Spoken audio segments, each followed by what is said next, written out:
Nemathi Property Management. Contact 766 700 8999.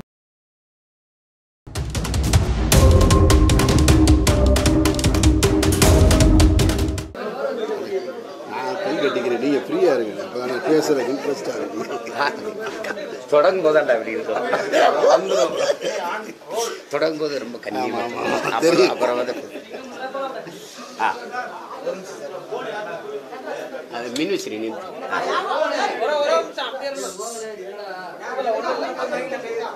கொஞ்சம் நீங்க சத்தமா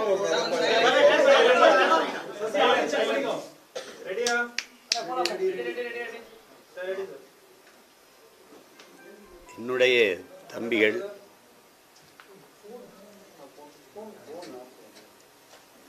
ஆதம்பாவா அவர்கள்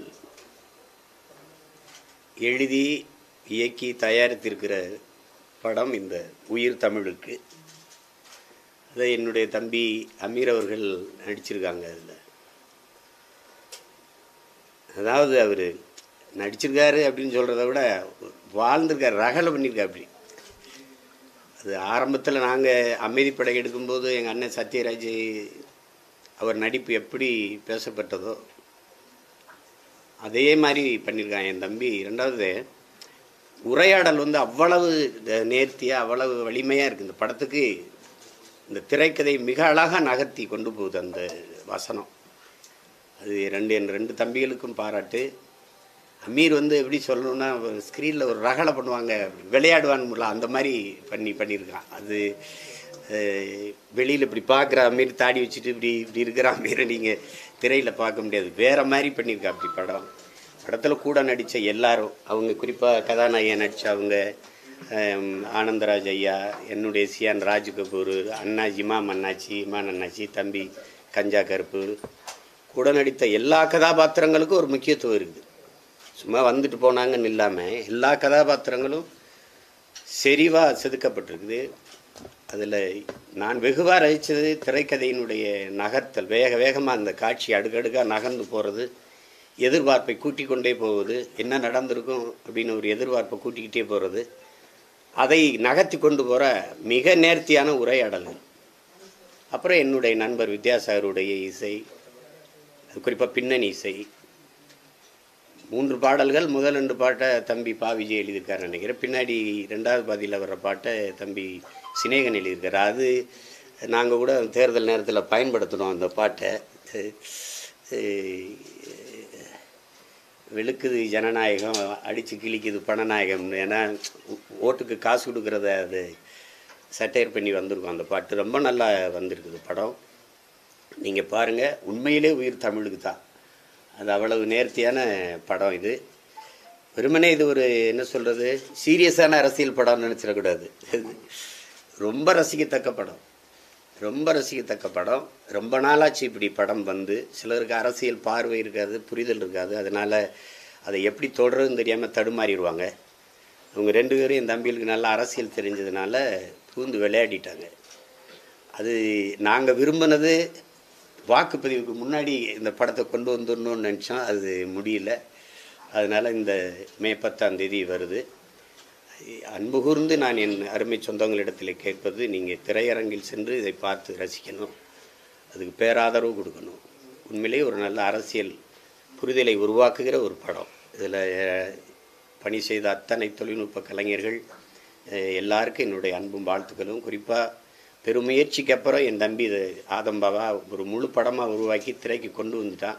அதுக்கு என்னுடைய அன்பும் வாழ்த்துக்களும். அவனுக்கு இதில் பண்ணியிருக்க என் தம்பி அம்மீருக்கு என்னுடைய அன்பும் வாழ்த்துக்களும்.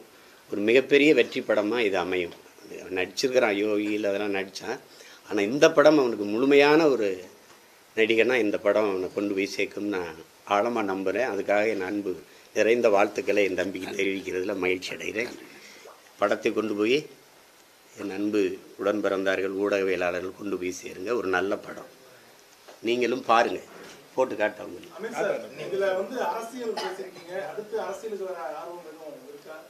அவர் அரசியலில் தான் இருக்காரு.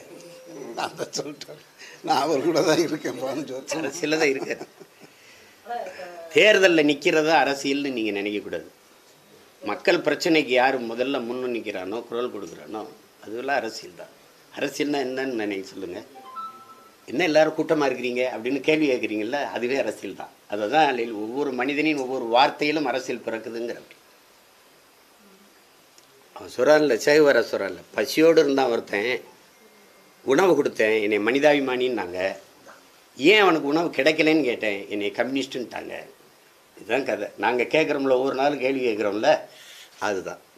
அதனால் அவர் அரசியலில் தான் இருக்கார்.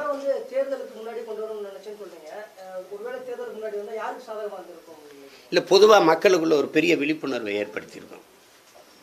அது பொதுவான பார்வை. நீங்கள் இந்த அதுக்கு தம்பி சினேகனுடைய ஒரு பாட்டே உங்களுக்கு போதும். நம்ம செய்கிறோம், எதனால் என்ன பொறுப்புணர்வோடு நம்ம வாக்கு செலுத்தணும் அப்படின்னு இருக்குல்ல, அதை உணர்த்தி இருக்கும்.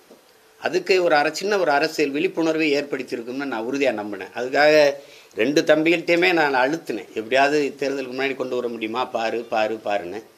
சூழலாமே இல்லை. சரி, அதுக்கப்புறம் அந்த நேரத்தில் விட்டு திரையரங்குக்கு வராமல் எல்லாம் தேர்தல் கலவரத்தில் இருந்துருவாங்கன்னு தான் சரி மே 10 தேர்தல் முடிஞ்சு விடலாம். இந்த படத்துடைய ட்ரைலரில் பார்த்தீங்கன்னா தமிழக விடுதலை புலிகளுடைய தலைவர் பிரபாகரருடைய ஃபோட்டோஸ்லாம் வந்து அவருடைய ஃபோட்டோஸ் வரணுன்ட்டு நீங்களும் நிறைய போராடி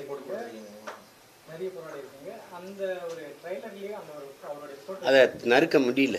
ஏன்னா முன்னாடி அண்ணா கூட எம்ஜிஆர் அவர்கள் இருக்கிறதும், அப்புறம் எம்ஜிஆர் அவர்கள் எங்கள் அண்ணா கூட இருக்கிறதையும் வார்த்தையாக சொல்லி ஒப்பிட்டு வந்துட்டதுனால தொட முடியல. அவங்களுக்கு புரியுதுன்னு நினைக்கிறேன். இல்லைன்னா தூக்கிடுவாங்க. ஒன்று எடுத்துட்டாங்க, சீருடையோடு இருந்த ஒன்றை எடுத்துட்டாங்க, இதை எடுக்க முடியல. ஏன்னா அவர் சீஃப் மினிஸ்டர் தமிழ்நாடு, எங்கள் அண்ணன் சீருடை இல்லாமல் அப்படி நிற்பார், அதனால் எடுக்க முடியல. அதுக்கப்புறம் தானே எல்லா பிரச்சனைகளும். அப்போ அது முதலாக அவரை சந்தித்த போது எடுத்த படம் அது. எம்ஜிஆர் அவர்களை சந்தித்த போது அது தூக்க முடியல. அதுக்கு திரையில் என்ன வரவேற்பு இருக்குன்னு நீங்கள் பார்ப்பீங்க. அந்த பதிவு வரும்போது எவ்வளவு ஆரவாரம் இருக்குதுன்னு தெரியும் உங்களுக்கு.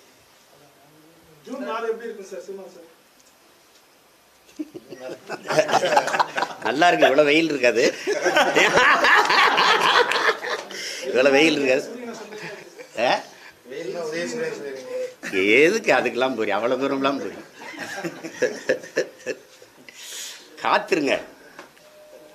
காத்துருங்க, கொஞ்சம் பொறுத்துருங்க, காத்துருங்க. சார், 2 நாளைக்கு முன்னாடி பிரஸ் மீட்ல அமித் சார் சொல்லியிருந்தாங்க, எனக்கு ஓட்டு போட மாட்டாரு, ஆனா அந்த தவறு செஞ்சிருக்க மாட்டாரு, அவர் திமுகவுக்கு தான் ஓட்டு போடுவார்னு சொல்லிட்டு. அவனே தானே சொன்னான். கேளுங்க, போன தேர்தலில் யாருக்கு ஓட்டு போட்டான்னு கேளுங்க. எங்கள் வீட்டில் எங்கள் அண்ணன் பசங்கள்லாம் எனக்கு போடுவாங்க, இவன் அங்கே தான் போட்டேன்னு தான் சொன்னான். அப்புறம் அவனை வச்சுட்டு தான் சொல்கிறேன். ஆனால் நீங்கள் சொல்கிற குற்றச்சாட்டு அவன் செய்யவே மாட்டான். எனக்கு தெரியும், தனிப்பட்ட முறையில் என் தம்பி எனக்கு தெரியும். அவன் இரையச்சம் கொண்டவன், உண்மையிலேயே நபிகள் வழியில் நடக்கிறவன். அதனால் அதை செய்யவே மாட்டான். மற்றவங்க செய்கிறதுக்கு நாம் எப்படி பொறுப்பேற்க முடியும்? அதை திரும்ப நான் உங்களுக்கு சொல்கிறேன். இப்போ என் தம்பி படம் தயாரிச்சிருக்கா, இந்த காசை எப்படா சம்பாரிச்சான்னு கேட்டுக்கிட்டு நாங்கள் படம் நடிக்கவோ இயக்கவோ முடியாது. ஒரு தயாரிப்பாளர் வாய்ப்பு கொடுக்குறாரு, வேலை செய்கிறோம், அவ்வளோதான். ஜூன் 4 வெயில் வராதுன்றீங்க, ஒருவேளை மழை பூ ஏதாவது மலர அது தண்ணீரில் மலர வாய்ப்பு இருக்கு. தமிழர்கள் கண்ணீரில் மலர வாய்ப்பு கிடையாது. அது கூட இலை கூட துளிர்க்கும்னு சொன்னாலும் சொல்லுவீங்க போல் இருக்கு. மாம்பழம் பழுப்பு வரிகள் முக்கியமா இப்போ காரசமா போயிட்டு இருக்கு சார். உங்களுடைய பார்வையில ஒரு இயக்குனரா நீங்க எப்படி சார் பாக்குறீங்க? 2 பேரும் முக்கியமா இல்லாட்டி 2 பேரும் ஆளுமைகள் இதுல மோதிக்கிட்டு இருக்காங்க. பாடல் யாருக்கு சொன்னாங்க? கல்வியா செல்வமா வீரமாங்கிற கதை மறுபடியும் சரஸ்வதி சபதம் தான் எடுக்கணும். நாங்கள் அப்படி கிடையாது. இசைத்தமிழ் நீ செய்த அறிஞ்சாதனன்னு இப்போ இருக்கிற மாதிரி தான் அது. பாடலா இசையானா ரெண்டுமே முக்கியம்தான். வெறுமனே மெல்லி இசை, வரிகள் இல்லாத இசையும் நம்ம ரசிச்சிருக்கோம். நத்திங் பட் விண்டெல்லாம் நம்ம பார்த்துருக்கோம். இசை இல்லாத சந்த வரிகளை கவிதையாக படிக்கும்போதும் நம்ம ரசிக்கிறோம். அப்போ ரெண்டுமே ஒன்று ஏன் பிரிக்கணும்? மொழி உடல்னா இசை உயிர்னு வச்சுக்கிறோங்க, அப்படி வச்சுக்கிறோங்க. ஒரு மூச்சுன்னு வச்சுக்கிறோங்க. அதை போட்டு எதை பிரிச்சுக்கிட்டு இருக்கணும்? 2 தகப்பங்களுக்குள்ளே இருக்கிற மோதலுக்குள்ளே பிள்ளைகளை கொண்டு இழுத்து விடக்கூடாது. அது தீர்க்கப்பட வேண்டிய பிரச்சனை. அது தீர்க்கப்பட வேண்டிய பிரச்சனை. எங்கள் அப்பா இளையராஜா கேட்குறதுல இருக்கிற நியாயத்தை புரியணும். முதல்ல ஒரு படைப்பாளிங்கிறவருக்கு அவருக்குன்னு ஒரு படைப்புக்கான அங்கீகாரம் வேணும். இப்போ என் தம்பி வந்து இந்த படத்தை தயாரிச்சிட்டாருன்னா இந்த படத்தில் இசையமைச்சது பாட்டு எல்லாத்துக்குமே பொறுப்பு அவர்கிட்ட ஊதியம் வாங்கிட்டாங்க, அதனால் அவருக்கு தான். ஆனால் இப்போ நாங்கள் ஒரு படத்தை வந்து தொலைக்காட்சி கொடுக்குறோன்னு வைங்களேன், ஒரு முறை ஒளிபரப்புறதுக்கு தான் எங்களுக்கு காசு கொடுக்குறாங்க. ஆனால் குறைஞ்சது இப்போ குறிப்பாக என் தம்பி படத்தை எடுத்துக்கிறீங்களேன், எவ்வளோ கொடுத்து வாங்கியிருப்பாங்கன்னு நினைக்கிறீங்க? ஆனால் எத்தனை முறை ஒளிபரப்பப்பட்டிருக்குன்னு நினைப்பீங்க?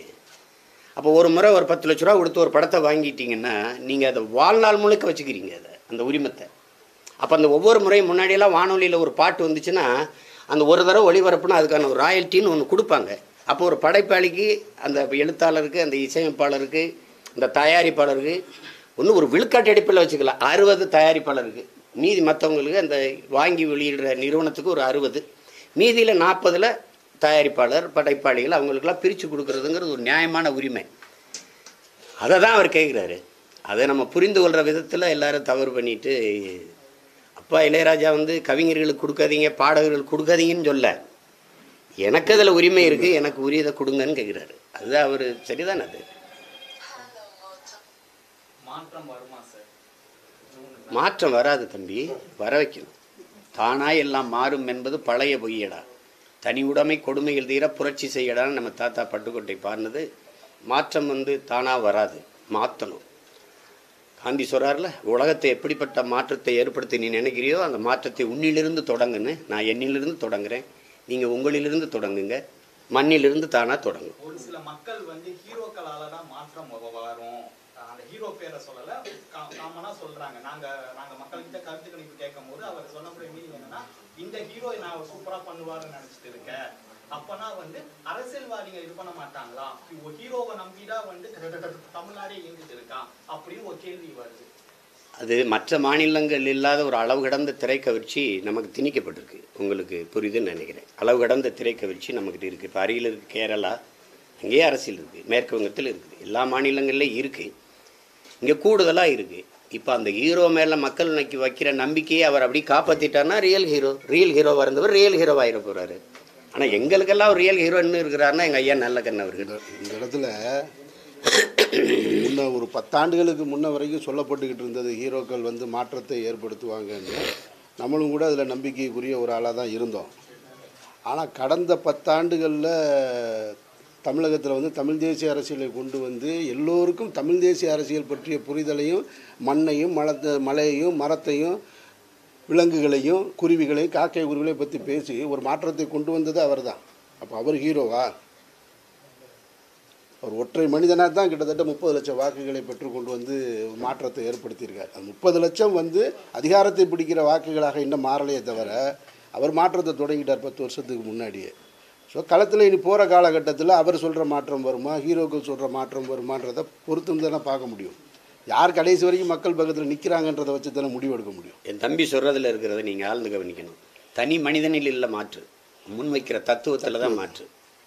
நீங்கள் எப்பவும் தனி மனிதனை தலைமை இருக்கக்கூடாது. நான் இருப்பேன், போயிடுவேன், ஆனால் நான் முன் வச்ச தத்துவத்தை தான் நீங்கள் தலைமை இருக்கணும். ஏன்னா அது அப்படியே இருக்கும், அது அப்படியே தான் இருக்கும். அப்போ அதை தான் நீங்கள் பார்க்கணும். அவர் என்ன கோட்பாட்டை சொல்கிறாரு, பேசுகிறது அமீர் ஆதம் பாவா சீமான்னு ஏன் பார்க்குறீங்க, நாங்கள் என்ன கருத்தை எடுத்து வைக்கிறோம்னு பாருங்கள்.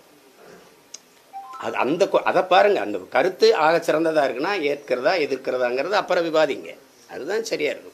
நடிகர் லாரன்ஸ் அவர்கள் இப்போ மாற்றம்ங்கிற ஒரு அமைப்பை தொடங்கியிருக்காங்க. அது ஒரு அரசியலான வாழ்த்துக்கள் முதல் படியாக இருக்கலாமா? இல்லை தம்பி அவர் ஆமாம் அதுக்கு இல்லை அது ஒரு வார்த்தையில் இருக்கிற மாற்றம் நாளைக்கு வந்து வாழ்க்கையில் வரும், அது வரலாறாக மாறும். தம்பி லாரன்ஸு செய்யும் போது அவர்கிட்ட ஒரு ஈடுபாடு இருக்குது, சமூக அக்கறை இருக்குது. அதுக்கு நான் எப்போவுமே அவருக்கு வாழ்த்துவேன். மாற்றத்தை தம்பி நிகழ்த்துவதற்கு நாங்கள்லாம் அவருக்கு உறுதுணையாக இருப்போம். அவர் நிறைய செய்கிறாரு, நீங்கள் கவனிப்பீங்கன்னு நினைக்கிறேன். அவர் நிறைய செய்கிறாரு. அப்போ அதை வந்து செய்யும்போது மாற்றம்ங்கிறது இங்கே வெறும் சொல்லல செயல்னு நாங்கள் திரும்ப திரும்ப சொல்லிக்கிட்டு இருக்கிறது காரணம் அதுதான். அந்த தம்பி தொடங்கின மாதிரி நீங்களும் உங்களுக்குள்ளே அந்த சிந்தனை வரணும், அவருக்குள்ளே வரணும், அவருக்குள்ளே வரணும். அப்படி வரும்போது நிறைய கேள்விகள் பிறக்கணும். கேள்விகள் பிறக்கும்போது தான் பதில் தேடல் வரும். தேடல் வரும்போது தான் ஒரு தெளிவு வரும். அதில் கேட்குறதுக்கே அஞ்சிக்கிட்டு பயந்துக்கிட்டு இருந்தோம்னா கஷ்டமாயிரும். அப்புறம்